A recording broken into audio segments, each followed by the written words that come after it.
Greetings, gaming citizens, Mike here, and welcome back to Point of Viewer. Crossovers are always exciting. There's nothing quite like the idea of two otherwise completely separate entities clashing together into a grand adventure.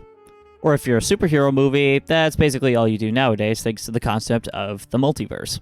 Video game crossovers are always interesting when they happen, but what if a video game company does the unthinkable and works with someone on the outside?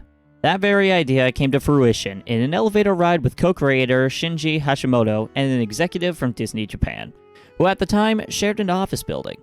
Prior to this chance encounter, the idea of Disney crossing over with the likes of any video game franchise, much less Final Fantasy, was absurd. Do you really think Disney would really let Mickey Mouse throw hands with a f***ing eco-terrorist mercenary? What started as a pipe dream between Square employees spiraled into a worldwide sensation.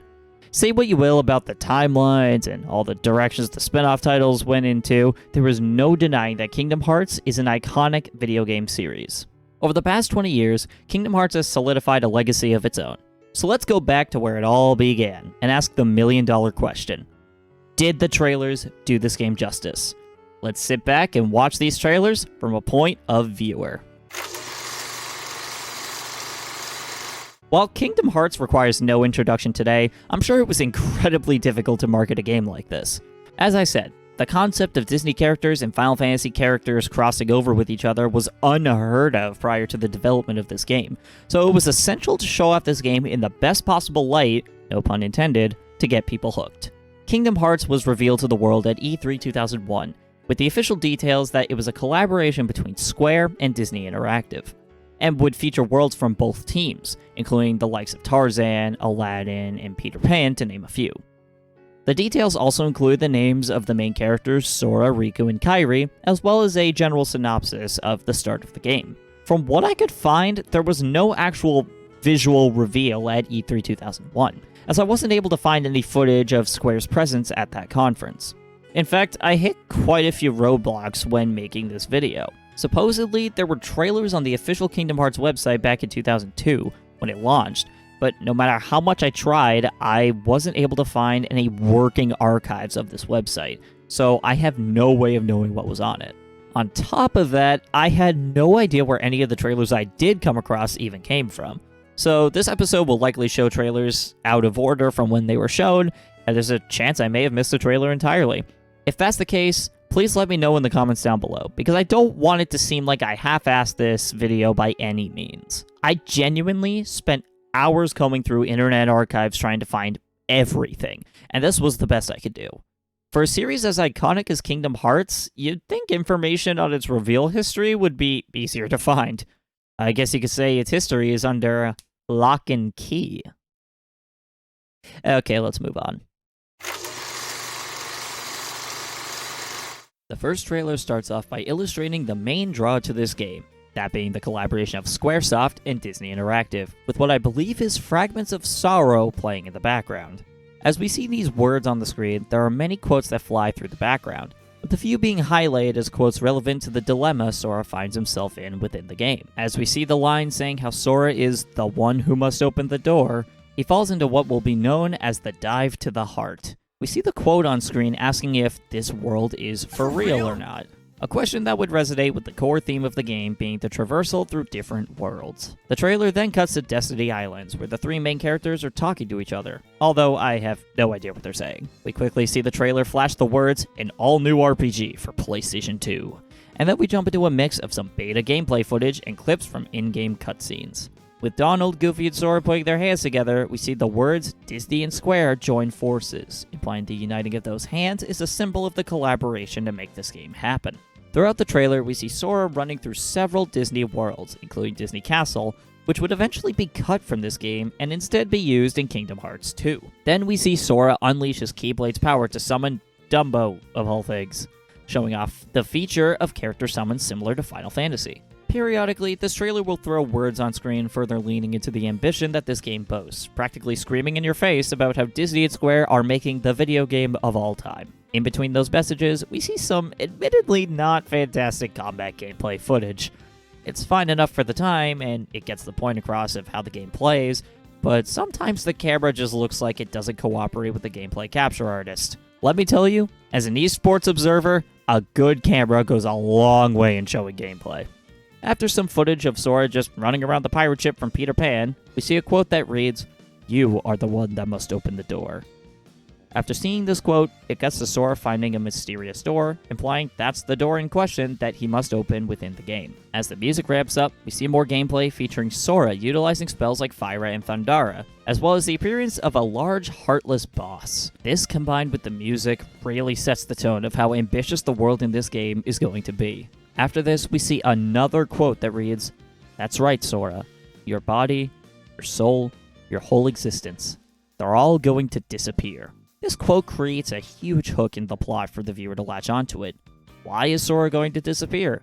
What is happening in the world of this game? Then we see a more positive quote saying we need to save Sora, to demonstrate that there's still hope to save him from whatever is trying to take him away. The trailer cuts to a shot of Sora running towards Riku with the Keyblade, likely implying that he's the reason Sora is in danger. After seeing the quote from what I assume is Kairi begging for Sora to not disappear, we see the beta logo for Kingdom Hearts.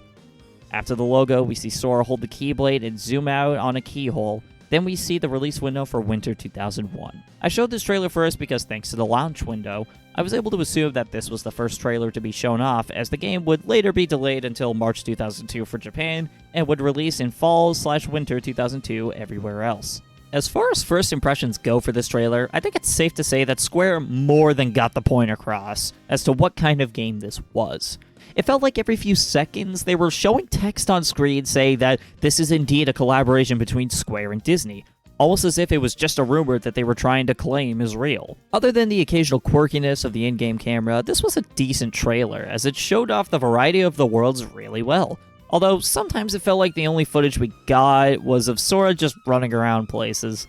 No NPCs, and very rarely did we see enemies as a focus, just Sora going for a stroll.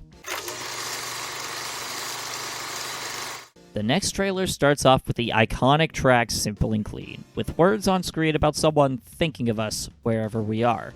And no, that's not a message from some creepy stalker. As the music ramps up, we see more words talking about sorrow, hearts, and wishes. Then we see another set of text talking about going on a journey and how said journey has maybe already begun, probably referencing the scope of Sora's adventure in the game. The last set of text that appears on the screen talks about how, despite there being many different worlds, they all have one sky and one destiny. This probably reads as typical Kingdom Hearts talk these days, but I can only imagine how poetic this must have sounded when this was first being shown off. The music also adds to the emotional significance of unity that's conveyed in the wording, which is a great touch. After a shimmer of light, it fades into Sora waking up and falling into some kind of cloudy abyss, something that would become fairly common in the series.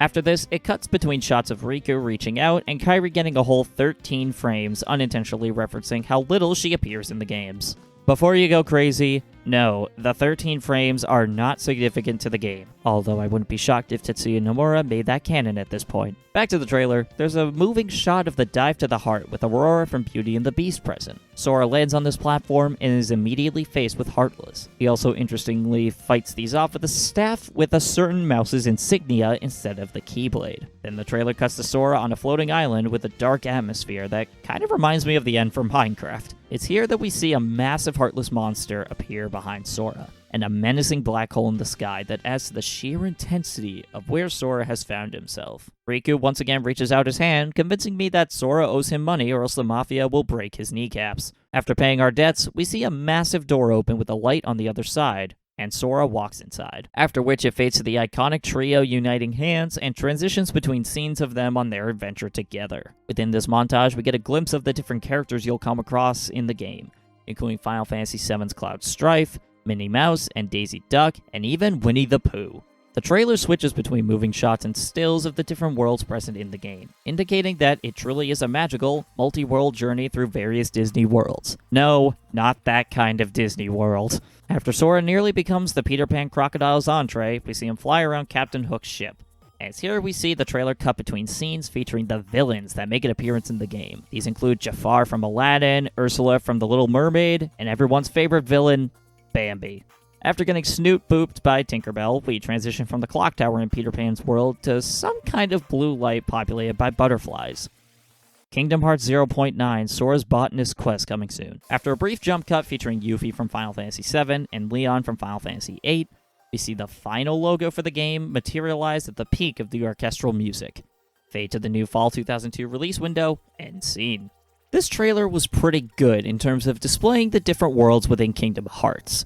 Unlike in the last trailer, it felt like I got a taste of both the heroes and the villains present in the game. One thing I will say is I'm not really in favor of the beginning of the trailer. I understand that the words on screen are significant, but that whole sequence goes on for a whole 45 seconds, and it's the first thing you see. Again, I understand the significance of the quotes, but for a first-time viewer, it just feels like a lot of reading for a trailer, which is supposed to be more audiovisual than anything else.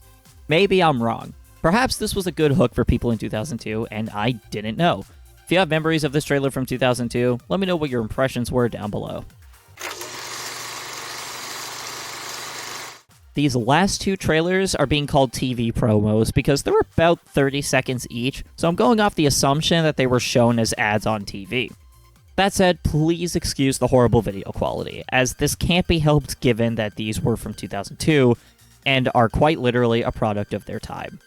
I wish I could somehow upscale them, but that just isn't possible. Anyway, this trailer starts with the iconic splash screen that early 2000s Disney VHS movies had.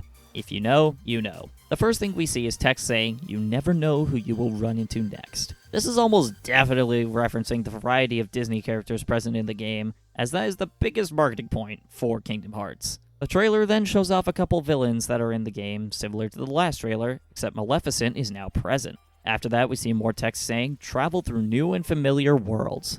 I shouldn't even have to explain why this text makes sense for this trailer. We've more than brought that point home. Between that and the next line of text, we see 2 seconds of Nightmare Before Christmas and Tarzan. Yes, I timed it. Then more text that says, "Join a new hero and his friends." After seeing Riku, which is more of a frenemy unbeknownst to the viewer, and Donnelly and Goofy, the trailer says, "Embark on a new adventure." After all that text, we see a montage where it spoils the fight against Riku at the end of the game, despite the trailer literally mentioning him as a friend a few seconds ago. Beyond that, the rest of the montage is just half clips we've already seen before, and half other boss fights and cutscenes that don't really connect to each other. After transitioning from Sora's Keyblade to the logo, we end the trailer on the fall 2002 release window. If I'm being completely honest, I was not a fan of this promo. Let me be clear, I get that 30 seconds is not a lot of time to sell something, so it is no doubt a very short time limit compared to a 4-minute gameplay trailer. But it feels like if you even cut the amount of text on screen in half, you could get the selling point across way easier. From the perspective of someone who just stumbled upon this promo without knowing about the game prior, it felt like too much was being shown with too little time to show it. Again, not completely fair to say that given it's a short promo, but I felt like it was difficult to really process what was going on between the lines of text. It's my hope that our last trailer today will maybe be easier to understand and process. Unlike the last few trailers, I can summarize this one pretty quickly. This is simply a 30-second montage consisting almost completely of clips that we've seen from the last 3 trailers, all while a remix of Simple and Clean is playing in the background. The promo ends with a voice saying, "You never know who you will run into next," and then the logo. I'm not exaggerating at all. That was literally it. It's so much for being easier to process. Each scene that was part of the montage was an average of 12 to 25 frames each, with the longest being the end of Sora staring at Riku on Destiny Islands. Again, this is hard to criticize given the 30 seconds of airtime Disney had to work with to make this promo. But man, I feel like I got nothing out of this. Maybe their marketing tactic was to flash a bunch of known characters on the screen so kids could be like, "I know what a Lion King is. I will purchase this product." While today, Kingdom Hearts requires no introduction, it was clear that at the time, the concept had to have marketing that was no less than largely effective. In my opinion, I'd say Kingdom Hearts excelled in the gameplay previews from the first 2 trailers. In those, we had more than enough time to see what the game was all about. The promos just felt like a barrage of Disney characters with hardly any explanation as to what the hell I was looking at. Kingdom Hearts trailers could also do with way less text. While the subtle quotes about a hero's journey are interesting to read and parse through while you play the game for lore reasons, they just felt like filler in the trailers and didn't provide much value or information as far as first impressions go. If you put the text, Disney and Square are working together on a new RPG for PlayStation 2 on the screen, that doesn't really help much given how the end of the trailer literally shows the platform the game will be on and the logos for Disney and Square. Also, if you're going to show Disney characters in a trailer anyway, that text at the beginning, saying that it's a collaboration with Disney, is even more pointless. Was Disney afraid that once we saw Donald Duck, we would get him mixed up with Howard the Duck? Also, before you attack me in the comments for that joke, yes, I know Disney owns Marvel, but Kingdom Hearts came out before that whole deal, so shut up. Overall, I'd say Kingdom Hearts is better sold with gameplay trailers instead of TV promos. While we don't see many TV promos these days, with online content reigning supreme, I personally feel that the promos didn't help sell this game too much. With an RPG as ambitious as Kingdom Hearts, it's arguably more important to take more time to show the gameplay to a fuller extent than just having a quick montage of characters standing there. Kingdom Hearts trailers have some high highs in the first two trailers, but the promos are its lowest lows. Therefore, I'd say this game's marketing was in the middle for me. Do you agree with my conclusion? Do you disagree? Share your thoughts in the comments down below. While you're down there, let me know which game's trailers I should cover next. That's all from me. Stay vibing and thriving, everyone. I'll see you in the next one.